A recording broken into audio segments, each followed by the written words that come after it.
and international and Arab organizations and figures denounce the ugly crime of Khan al-Assad and affirm it represents an escalation to obstruct political solutions. Al-Halaqi stresses that the country possesses a strategic reserve of foreign currency and will continue to enhance the potentials of our people's steadfastness. The Syrian Arab army inflicts heavy losses on the armed terrorist groups in Homs and Idlib.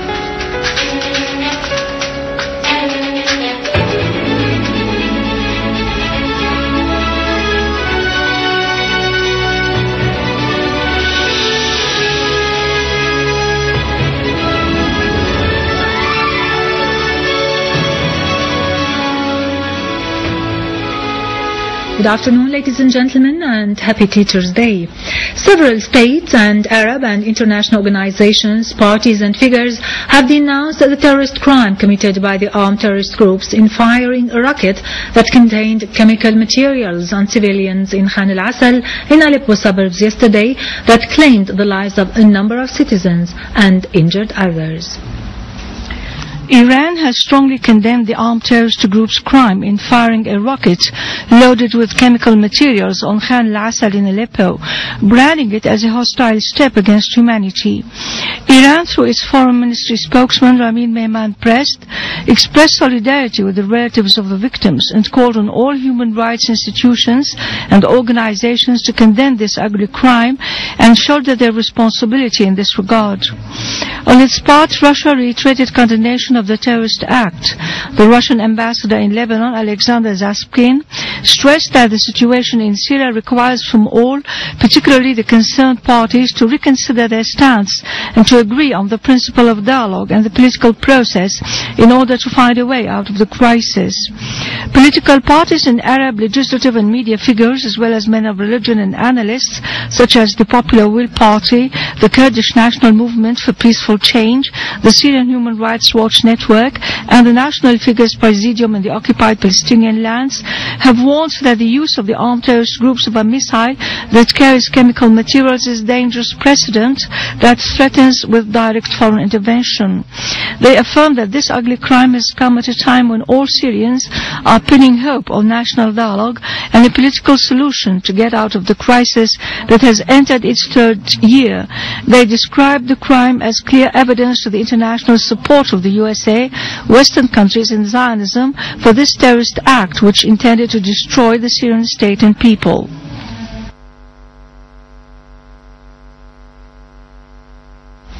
Prime Minister Dr. Wael al-Halaqi today chaired a meeting of the Ministerial Committee in charge of following up the economic situation in light of the repercussions of the current crisis with the view of adopting a package of immediate and future economic measures to enhance the steadfastness of our national economy. Dr. al-Halaqi said Syria's enemies, having felt that the march of national dialogue has started, embarked on escalating their terrorist acts on the ground through using all kinds of internationally prohibited weapons in order to intimidate our people. This was accompanied by a misleading media and a planned, ferocious, comprehensive economic war, Dr. Halaqi added. He stressed that this requires the government to take new economic measures and mechanisms of work that would limit the reduction of the Syrian pound exchange rate against other currencies and protect citizens' livelihood requirements. The meeting discussed some of the measures that the Monetary and Credit Council, as well as the Central Bank in each governorate, would take to stabilize the Syrian pound, pursue those who trade with the country's national economy, and protect citizens' livelihood needs. Al-Halaqi said that despite the current economic challenges, we have a strategic reserve of foreign currency. We are holding on and capable to enhance the potentials of our people's steadfastness, Dr. Al-Halaqi stressed. On his part, the governor of the Central Bank of Syria, Adib Mayale, said there is a government plan and current measures to compensate the reduction in the Syrian pound exchange rate against foreign currency. He added that the government continues to finance with foreign currency the country's basic imports.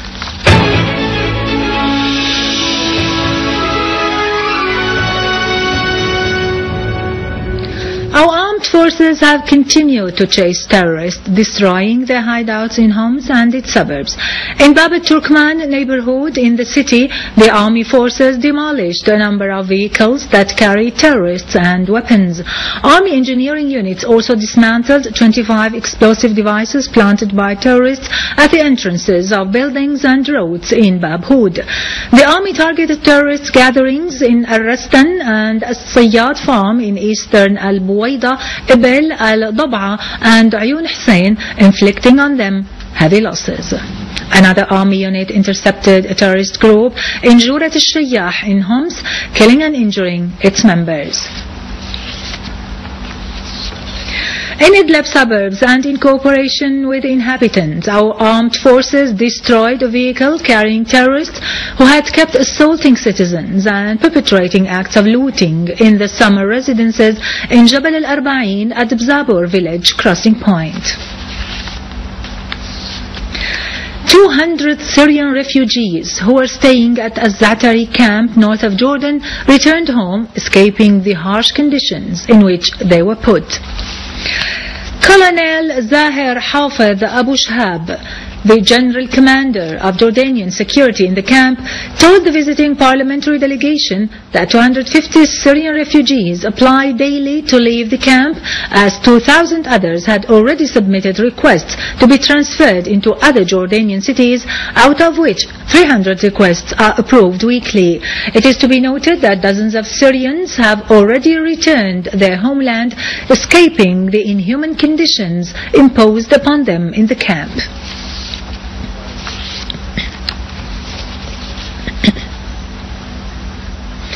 On the 10th anniversary of the Anglo-American invasion of Iraq, terrorist blasts continue as a car bomb blast went off in the area of the Yuna, east of Baghdad, killing 2 people and injuring others. Al-Qaeda in Iraq claimed responsibility for a series of terrorist blasts that hit several neighborhoods in Baghdad yesterday that targeted restaurants, bus stops and shops, killing and injuring at least 265 people. For his part, Iraqi Prime Minister Nouri al-Maliki said that intelligences of a regional country that he didn't name was responsible for yesterday's series of blasts in Baghdad. In a press statement today, al-Maliki vowed to chase those involved in the attacks, rejecting calls for dealing calmly with the terrorists. Al-Maliki urged for national unity in the face of the wave of violence that is instigated by regional intelligences. Russian Foreign Ministry said that Russian Deputy Foreign Minister Sergei Rybakov and the First Deputy of U.S. Secretary of State Rose Guitimiola discussed over the past 2 days in Geneva prospects of mutual work within the framework of non-Loga program. In a statement today, Russian Foreign Ministry said that the 2 parties discussed in detail cooperation within the framework of the agreement on moving and dismantling weapons, in addition to the disarmament treaty signed between Federal Russia and the U.S. in 1992, which is known as Non-Lugar Program. The statement added that both parties reviewed a number of issues covering disarmament and non-proliferation of unconventional weapons, including the formation of a nuclear-free zone in Asia. Russia and U.S. also discussed the disarmament conference in Geneva and the preparations for the meeting of Warsaw Initiative member countries. In occupied Palestine, the Israeli forces of occupation arrested dozens of school children after breaking into 3 schools south of Hebron in the West Bank. This coincided with the campaign of arrests and incursions in Al-Hijr area around Hebron University. Meanwhile, other Israeli occupation forces were deployed in Bir al-Mahjar in the city. On the other hand, Palestinian activists broke today into a settlement area near of Ma'ale Adumim, adjacent to the occupied Jerusalem, and they started to build tents upon which raised the Palestinian flags. The event occurred with the arrival of the U.S. President Barack Obama to the occupied Palestine. Back to our local news, and despite the unprecedented wave of terrorism waged against Syria, targeting schools and educational facilities, among many other things, Syrian students and teachers celebrate Teachers' Day, expressing determination to go ahead with their educational programs and activities. In these exceptional circumstances Syria is going through, teachers in particular played a vital role in keeping the educational process alive, challenging all difficulties and proving that they are truly the carriers of light and knowledge, spreading a noble message in their society. They were able to offer sacrifices for the sake of the homeland, spreading enlightenment against the militant agenda of the Takfiri terrorists who targeted the nation's infrastructure and tried to impose their own darkness on the whole society. It is to be noted that more than 179 teachers have been killed by the terrorists, and more than 2,445 schools were damaged, let alone the crimes of kidnapping, which affected more than 300 workers in the field of education. However, despite all these crimes, the acts of destruction committed by the terrorists, Syrian teachers in most cities and towns continued their heroic efforts to render the educational process successful. That's why teachers deserve to be honored and respected for the outstanding role they are playing in terms of building the intellectual fabric of society and spreading knowledge as an effective weapon against all forms of terrorism. In order to achieve a distinguished intellectual status at the international level, the tests for choosing national teams for the Syrian Intellectual Olympiad on the subject of mathematics, physics and chemistry will kick off tomorrow. Head of the Syrian Intellectual Olympiad, Imad Muwaffaq al-Azib, said in a statement today that the National Olympiad Committee has decided to launch the Olympiad test according to basic geographical gatherings.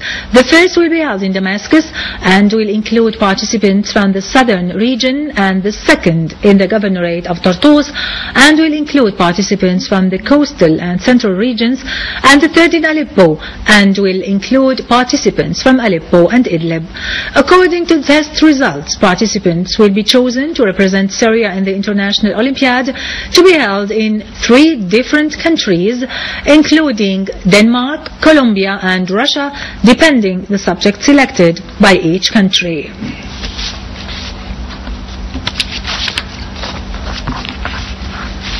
With this, we end our news for today. Thank you for watching. For more news about Syria and the region, and to view this bulletin again, you can always visit our website in English, syriaonline.sy. Now to latest business and market news with Vani Gonjian after a short break.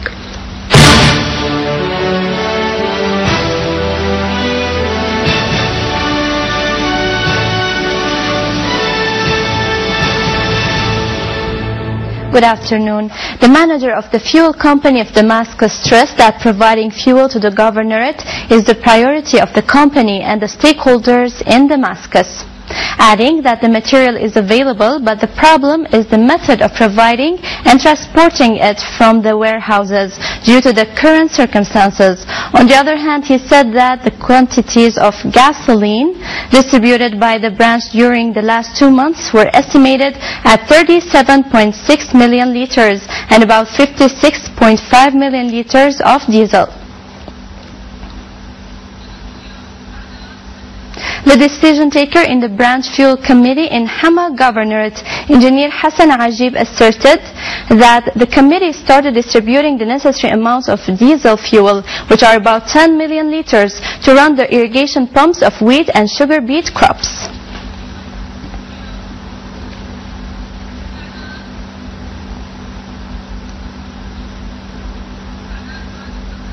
Brent rebounded from the lowest level in 3 months, widening its premium to American intermediate crude for the first time in 4 days, while Brent futures were up as much as 0.7% after sliding 1.9% yesterday, the biggest decline since November, while the U.S. crude stockpiles declined by 413,000 barrels last week.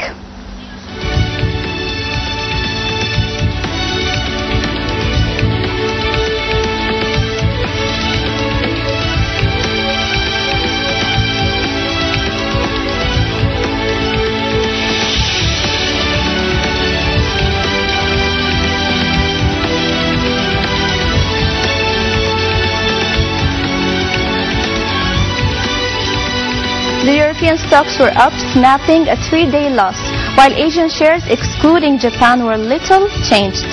The U.S. stock futures climbed, indicating the Standard & Poor's 500 index will snap a 3-day decline as euro area leaders weighed options for Cyprus and investors awaited the Federal Reserve's monetary policy decision.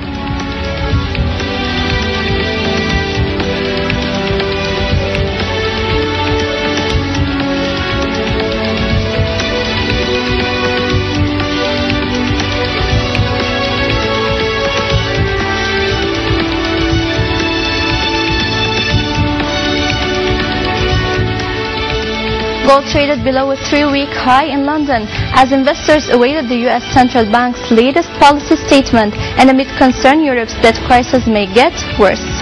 Gold for immediate delivery lost 0.1% in London. It reached $1,615 yesterday, the highest since February, as futures for April delivery were down by 0.1% on the COMEX in New York.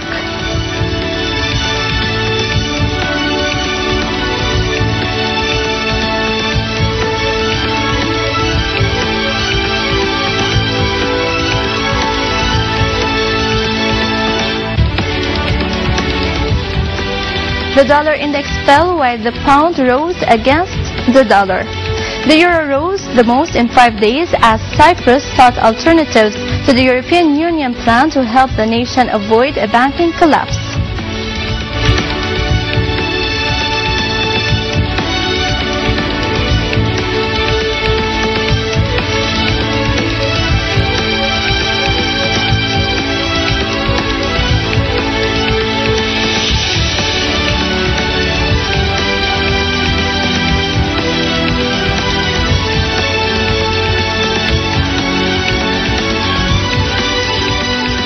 With this, we conclude our news. Thank you for watching and goodbye.